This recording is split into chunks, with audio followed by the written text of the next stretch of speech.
de exercițiu fizic și mental. Își dedică aproape tot timpul studierii acestui domeniu și îi place să împartă cu cât mai multă lume cunoștințele și experiența ei. Zilele trecute a organizat în centrul capitalei evenimentul Prosperitatea Moldovei. 100 de persoane au stat pe cuie. Ce au în comun aceste două lucruri, statul pe cuie și prosperitatea țării, aflăm imediat de la Victoria Lin, invitata noastră de astăzi. Bine ai venit la noi! Nici nu știu cum se salută în... Cum? Exact așa, namaste. Namaste? Namaste.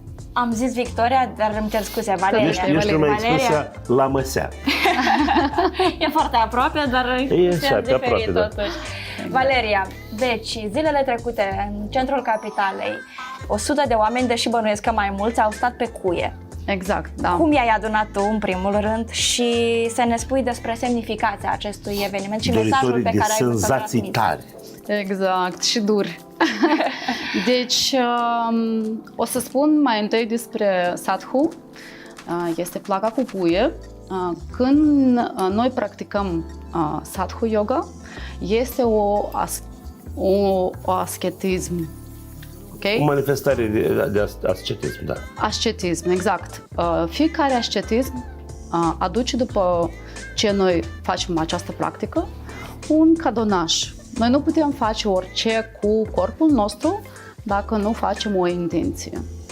Și așa am avut o idee de a strânge cât mai multe persoane și să pun singură pentru mine un record pentru Moldova, să adun cât mai mult e posibil oameni. Și ce am făcut? Chiar am practicat cu intenția aceasta sadhu yoga. Mă puneam pe cuie, mă gândeam cum o să fie, în gândurile și în visele mele, cel mai mult atrageam atenție cum o să mă simt deja când o să fie acest eveniment. Și simțul acela care îmi aducea în inima mea și mă făcea să fiu veselă, împlinită, în armonie. Exact asta consider și eu a fost principala idee și ne-a dus acești 100 de oameni. Spune-ne cum a fost și de ce titlul acestui eveniment este Prosperitatea Moldovei. Consider că în ziua de astăzi, mai ales acum, foarte mulți oameni se gândesc la Moldova ca la o țară care nu are posibilitatea de a se duce și a fi mai frumoasă, mai bună, mai împlinită. Vreau chiar să schimb mentalitatea oamenilor noștri, să poată să deschidă posibilitatea a se gândi mai mult, mai tare și dacă noi facem toți împreună acest lucru, e posibil chiar să fie în realitate. Și aceste cuie, statul pe aceste cuie ne ajută să fim mai deschiși la minte exact, și să ne lărgim orizonturile? Noi practicăm intenția, dar intenția e ca o meditație, ca o rugăciune. Când 100 de oameni în același timp... Eu o să vreau să încerc să urc după... Sigur, vă pun să încercați. Dacă 100 de oameni se gândesc în același timp la același lucru, e sigur că energia aceea fluxează. Andrei, și e posibil. Mai avem nevoie de tine aici, te rog. Eu nu o să urc pentru că risc să nu puteți scoate din talpă. Dar oricine, Valeria, poate urca pe cuie? Oricine sunt. Nu e nevoie de o pregătire? Sigur este nevoie de pregătire și asta fac eu cu practica de respirare. Noi cântăm chiar și mantra Om de 7 ori, ca să prin glas să simțim și cât de puternici noi suntem și fluxul energiei în corpul nostru. Și după aia, în timp de 20-30 de minute, deja fiecare om este gata cu intenția să vină pe cuie. Tu de unde ai învățat această practică? Deci, și de când? De 8 ani faci yoga? Exact. 8 ani în urmă am început să practic yoga. După un timp în care nu mă simțeam foarte bine, a plecat mama mea din viață și chiar atunci am încercat să caut ceva, o practică sau cum pot veni să-ți echilibrezi spiritul. Să-mi echilibrez spiritul și să simt acea dragoste care nu mi-ajungea de la mama mea. De mic practic foarte multe tipuri de sport, da? Asta a fost și gimnastică, asta a fost și balet, asta a fost și basketball și volleyball. Sunt multe diferite tipuri de sport care am practicat, dar până la urmă am ajuns la yoga, căci aici îmi echilibrez mintea, corpul și sufletul. Depinde lungimea cuielor, pentru că am văzut yoghini care stau culcați pe cui așa de mari. Exact. Aici exact. e 1 centimetru, cred că. Da, asta este o tablă cu cuie mai simplă, ca noi să avem posibilitatea de a pune una pe alta și să ne ducem unde vrem. E foarte interesant să practici în natură, e diferit, chiar simți... Impactul naturii cu efectele temăduitoare ale... Da, dar nu numai asta, e și acestor aerul impulsuri. curat, auzi cum păsările cântă. Este... Deci fără cuie nu le auzi? Nu le Eu le aud tare auzi, bine dar, fără cuie. dar fără cuie e foarte greu să ne concentrăm. În ziua de astăzi să ne concentrăm și consider că este o problemă nu numai a celor maturi, dar mai ales și al copiilor. În fiecare dată când noi ieșim din casă sau chiar deschidem ochii dimineața, prima faptul și facem, deschidem telefonul și energia începe a fluxa pentru telefon. După aia aprindem televizorul și gata, pierdem energia acolo. Sau vorbim cu cineva și pierdem energia iarăși acolo. Eu am ajuns la practica de yoga exact din acest caz. Eu nu mă puteam concentra. Când problema mea a devenit atât de mare, când m-am plecat, eu am căutat unde mă pot concentra și reveni sufletește. Spune-ne sincer, le porți mereu în geantă cu tine? Exact. Unde cel mai des? În natură sau acasă sau În la grup. locul tău de muncă? În grup, din cauza că dacă practici în grup e mai ușor. Chiar foarte deseori încerc să mă concentrez singură acasă sau în natură și e mai complicat decât să facem toți în grup. Deși s-ar părea că ar trebui să fie invers. Exact, dar explicația este că când suntem în grup, unul pe altul ne completăm și așa fluxul de energie e mai mare și mai ușor. Eu am văzut CV-ul tău și este unul cu adevărat impresionant. Deci vreau să ne spui mai mult despre acești 8 ani de activitate, pentru că nu ai citit doar o carte sau ai privit câteva Câte cărți trebuie să videouri pe citești YouTube. de yoga ca să devii un... Nu este despre carte. Cel mai important și cel mai greu a fost să găsesc pe persoana corectă care să-mi redăie științe lui. Deci învățătorul meu este Alexandra Ciuhrai.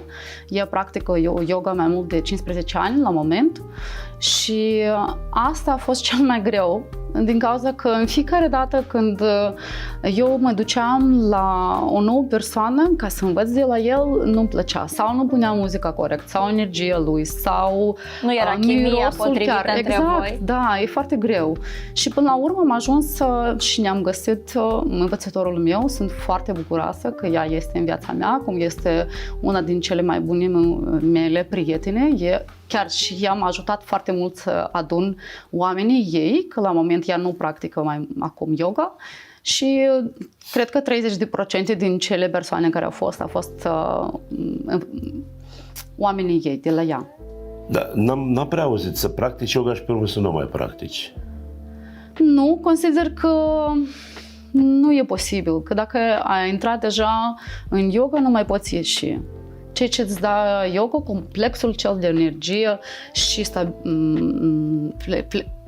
Flexibilitate? Nu numai flexibilitatea, asta e ca bonus. Dar ceea ce simți între minte, corp și suflet, în complex, nu poate reda nicio practică. Cei care practică yoga sunt mult mai stabili emoțional, sigur, acest lucru. Și chiar putem să examinăm cât de stabil sunteți voi. Hai, te rog. E foarte simplu, să ne ridicăm. Ok, eu mă tem deja. Punem piciorul drept chiar aici, dinainte. Piciorul stâng să fie lângă talpă. Așa. Ok. Da? Deci așa ridicăm. unul după altul? Da, unul după altul. Ridicăm mâinile, faceți unul, cred că puțin mai Hai, eu încoace, da? Ok. Și ridicăm mâinile. Ok. Acum Le ținem aici? O să fim amândoi bolnavi. Deci eu sunt instabilă total. Și închidem ochii. Ok. Ok. Răsuflăm cu nasul. Ok. Și o luăm la dreapta. Ok. Hai, Andrei, să faci doar tu acest exercițiu. Stai că vreau să nu mă ating. Nu mai deranjat. Dar de ce? Dar pur și simplu echilibrul meu nu este cu mine azi. Ok. Echilibrul te-a părăsit. Și tot așa. Eu parcă nu... Deci pare un exercițiu foarte simplu, dar de fapt nu e simplu deloc. Nu. Exact. Deci echilibru în corp are de echilibrul nostru emoțional. Spune-te, Ați acest înțeles? echilibru poate fi antrenat. Desigur, cât mai mult o să practicați yoga, atât mai stabil o să Parcă e fiți. statuia libertății. Hai, șezi. Atât Hai că e mai bine pe șezute totuși. Atât mai stabil o să fiți în emoții. Asta e 100%, vă garantez. Exact asta s-a întâmplat cu mine. Și acum simți că ești stabilă emoțional? Simt că Ești sunt stabilă. bine Asta e cu un tine, cu exercițiu corpul tău? elementar, probabil, da? Desigur, e simplu. Dar toate e o parte din yoga. Yoga nu e ceva De complicat. câte ori trebuie să-l faci în zi ca să... Măcar 3 ori pe săptămână. Măcar. 3 Minim. ori sau ore? Nu, 3 ori. Câte o oră? Înseamnă că 3 ore. Timp de o oră trebuie să... Nu. Este o parte din cele asene care noi facem în yoga. Deci când decidem să luăm o pauză, facem acest exercițiu Da. și vedem cât de stabil suntem. Da, sigur. Mai dă-ne vreun exercițiu acum. Acum haideți să încercăm... Hai, Sattul. descalță-ți. Vă descălțați, Aruncă-ți. Sunteți da, siguri că vreți acest dar lucru? mai întâi facem foarte puțin, o practică de răsuflare, ca să ne concentrăm, bine? Ca să avem totuși o pregătire. Ok. Dacă doriți, ambie să facem. Nu, eu mă descalț. Nu sadhu, mai întâi de răsuflare. O să, Ok, vă haideți. arăt ceva foarte Așa simplu. cum? Stabilim corpul, pe mâna stângă împreunăm a doilea și primul deget. Așa? Da, cu mâna dreaptă o să lucrăm. Degetul cel mare o să închidă nasul drept. Ok? Două degete o să fie aici în centru și cel al patrulea o să lucrăm cu nasul stâng.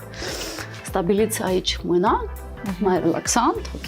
Uite la mine. Și închidem ochii și toată energia o ducem aici în centru, ok? Și cu cea stângă începem și facem răsuflarea. Închidem stânga și facem cu dreapta. Din dreapta, iar luăm aer. Și din stânga lăsăm aerul. Și iar luăm aer.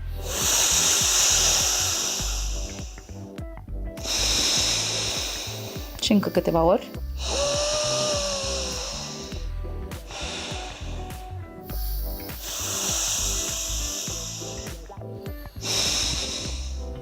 Ok, ați înțeles, da? Deci, exercițiul acesta de răsuflare este foarte important, mai ales pentru bărbați, că aici ne calmăm, aici lucrăm cu mintea și fluxul de energie se schimbă în corpul nostru. Desigur, e puțin timp ca să înțelegeți cum se petrece, dar ați luat o idee. Ok? Avem doar 3 minute la dispoziție. Exact. Dar... Haideți să încercăm, că oricum nu o să fie de durată mare. Spune-mi, Valeria, Deci, ce trebuie să Mihaela, fac. Da. prima ce o să faci, o să te gândești la intenția ta, ce dorești De la viață sau de la ziua de azi? La lucruri frumoase De la Andrei? gândește, de la mine. Deci, intenția este diferită. Sau noi o să lucrăm cu emoțiile noastre din viața care este acum sau au fost din trecut. O să ne gândim poate la o situație care nu ne dă posibilitatea să schimbăm vizualizarea de mâine. Ok. Unde este energia noastră și unde nu este gândul nostru, acolo noi întotdeauna ne întoarcem și lăsăm o parte din noi. Dacă dorim să ne ducem în trecut, înseamnă că ne gândim la situația aceea și luăm o parte de noi înapoi. Ok. Sau intenția care o să fie ca un vis, ne gândim cum deja visul este în viața ta, precum de acum îl trăiești. M-am gândit deja, am decis. Super, hai, dar ne ridicăm și prima ce o să faci, o să relaxezi corpul tău. Nu te Ok? engorda. Hai. Nu-ți fie frică. Și deci Intră. pot urca deja? Da, hai, calcă, te uiți și numai decât respiri. Dar nu e așa de grav. Exact! E doar frică. Bravo! Nu vrei să mă iei în braț? Nu. E complicat? E ok. Ah, Timpul nu e de ajuns, dar ai luat o idee cum e. Da. Ok. Deci fac un pas înainte. Eu am acasă un aplicator din ăsta Nu e de același. plastic. E foarte diferit. E foarte diferit. Dar și acolo e foarte dureros până... Dar te nu e obișnuiești. dureros, știi? Nu? E o durere plăcută. Exact.